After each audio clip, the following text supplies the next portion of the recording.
يردون إلى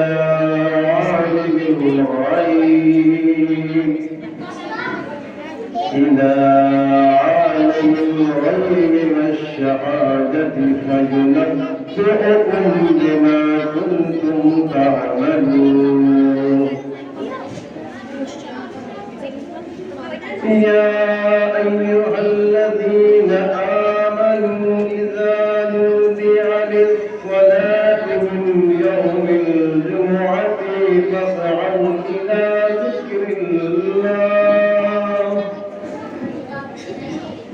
فاسعوا إلى ذكر الله وذروا البيع ذلكم خير لكم إن كنتم تعلمون.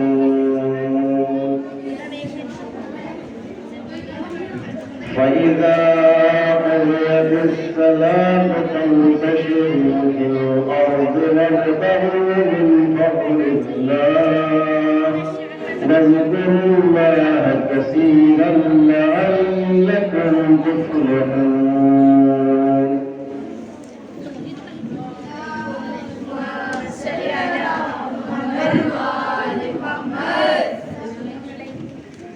وإذا رأوا تجارة أو لهوا انفضوا إليها وقالوا طائما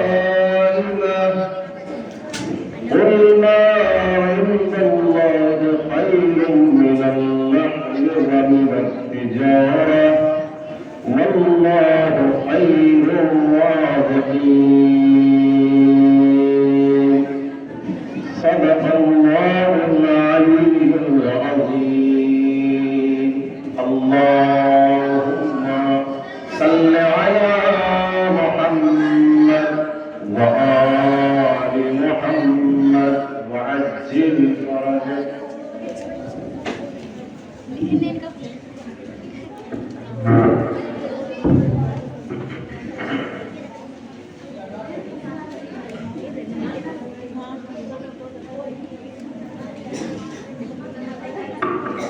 اعوذ باللہ من الشیطان الرجیم. بسم اللہ الرحمن الرحیم.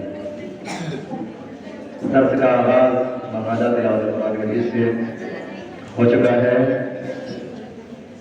استاد محترم تشریف لا چکے ہیں.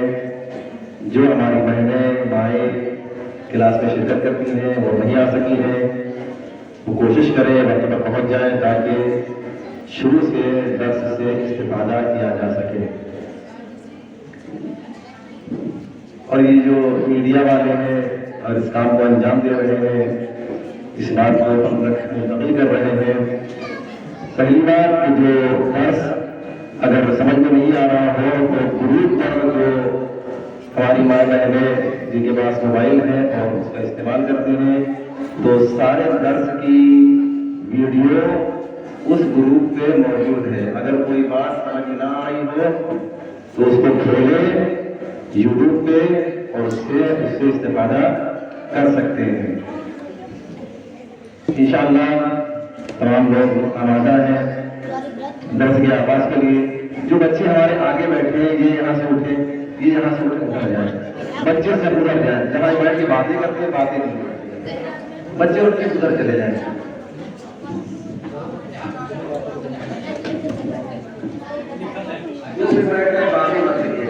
باتیں مت کریے. کوئی بھی نہیں. آپ کے قلم لے کے بیٹھیے باتیں مت کریے گا. بچے سب ادھر جائیں. اور جو آگے بیٹھا ہے وہ اٹھے گا نہیں. کیمرے کے سامنے سے نہ گزرے. اگر کیمرے کے سامنے سے گزرتا ہے تو اس میں فلٹر ہوتا ہے نا، وہ سامنے سے فوٹو آ جاتی ہے تو درس میں خلل واقع ہوتا ہے ویڈیوز میں. لہٰذا اس چیز کو مد نظر رکھا جائے. اور یہ جو یوٹیوب والے اپنا چینل لے کے یہاں پر حاضر ہیں، ہم ان کے شکر گزار ہیں کہ انہوں نے اپنی میڈیا کے ذریعے سے اس کام کو بطور احسن انجام دے رہے ہیں. انشاءاللہ اللہ تعالیٰ ان کے اجر کو بھی محفوظ رکھے گا. اب میں درس کے آغاز کے لیے وقت غالباً ہو چکا ہے. بڑے ہی ادب و احترام کے ساتھ گزارش کروں گا استاد محترم عالی جناب مولانا سید صفی حیدر صاحب قبلہ سے کہ تشریف لائیں اور درس کا باقاعدہ آغاز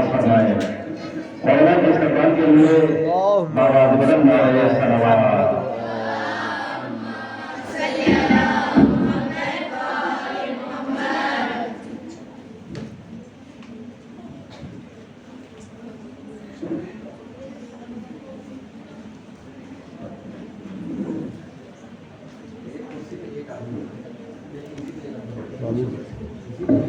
کی رات میں شروع رسوئی تھے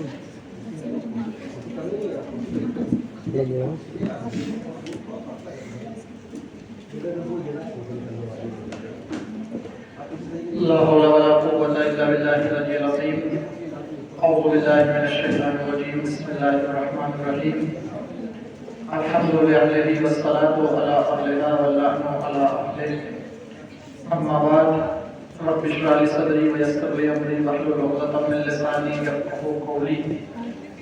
بسم الله الرحمن الرحيم. اللهم كل وليك الحجة بن الحسن صلواتك عليه وعلى آبائه في هذه الساعة وفي كل ساعة وليا وحافظا وقائدا وناصرا ودليلا وعينا حتى تسكنه أرضك طوعا وتمتعه فيها نبيلا صلوات محمد وعلى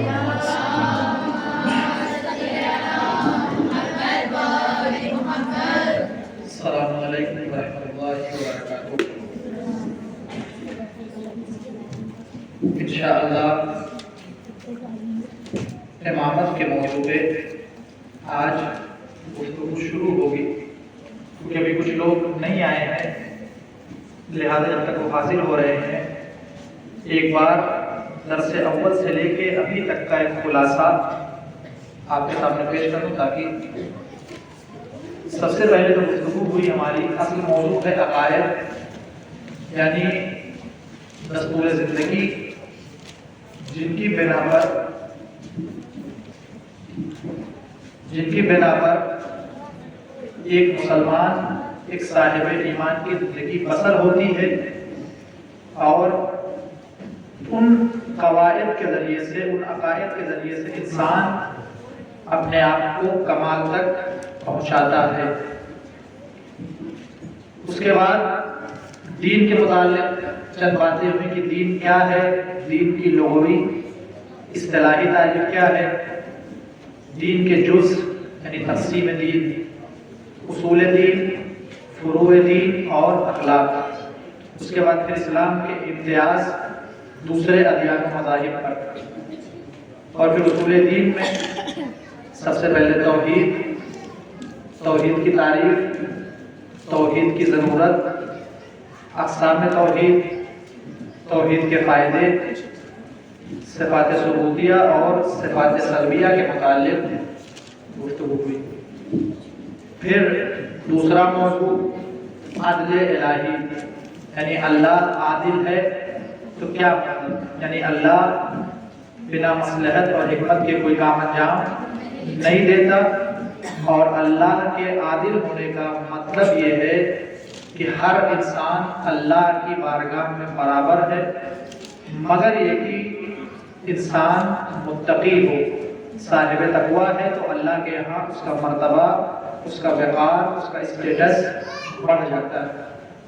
اس کے بعد انسان ظلم کیوں کرتا ہے، یعنی اللہ ظالم نہیں ہے تو کیوں نہیں ہے، اور انسان ظلم کرتا ہے تو ظلم کیوں کرتا ہے، ظلم کرنے کی کیا دلیلیں ہیں، کن وجوہات کی بنا پر ایک انسان کسی پر ظلم کرتا ہے. تو پہلی چیز تھی جہالت، پھر ضرورت، پھر عاجزی اور پھر بد اخلاقی. یہ چار سبب تھے جن کی بنیاد پر ایک انسان کسی دوسرے انسان پر ظلم کرتا ہے. پھر عدالت کے بعد تیسرا مورد انسان کی ہدایت، اس کی رہنمائی، اسے منزل کمال تک پہنچانے کے لیے جو اللہ نے سلسلہ قائم کیا ہے نبوت اور امامت کی شکل میں، ان میں نبوت کے متعلق گفتگو تقریباً اپنے مقام تک پائے تکمیل تک پہنچ چکی ہے کہ نبی کیوں ضروری ہے، نبی کے شرائط کیا ہے، نبی معصوم ہو تو کیوں ہو، یعنی ایک غیر معصوم، ایک خطا کار انسان کسی کی رہنمائی کیوں نہیں کر سکتا، اس لیے کہ وہ خود گنہگار ہے، لہٰذا وہ کسی کو ہدایت کی طرف دعوت نہیں دے سکتا. پھر قرآن مجید رسول اللہ صلی اللہ علیہ وآلہ وسلم کا